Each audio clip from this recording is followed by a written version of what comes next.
donishmanddan so'rashgan ekan, gul chiroylimi, ayol chiroylimi deb. Donishmand javob bergan ekan, har bir gul ayolning qo'lida tursa chiroyli deb. Jondor tumanida katta yangilik, har bir ayolning ko'ngliga yoquvchi gullarni topishingiz mumkin bo'lgan yana bir gullar do'koni o'z faoliyatini boshladi. Siz bu yerdan atirgullarning eng noyob turlaridan tortib, ko'nglingizga yoqadigan xrizantemalargacha topa olasiz. Bu do'kon o'z faoliyatini yangi boshlaganligi munosabati bilan 10-sentyabrdan 10-oktyabrgacha bo'lgan muddatda barcha gullarimiz uchun 30% gacha bo'lgan chegirma amal qiladi. Eng chiroyli gullarni xarid qiling va siz uchun qadrli bo'lgan insonlarni xursand qiling.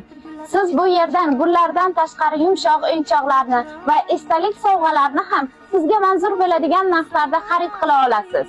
Barcha qizlar orzu qilib kutadigan mana shunday kattalikdagi yumshoq ayiqlarni ham bu yerda hamyonbop narxlarda xarid qila olasiz. Nafaqat tabiiy gullarni, balki har bir kelinchakning baxt to'yida esdalik sifatida qoladigan mana shunday noodatiy guldastalarni ham xarid qila olasiz.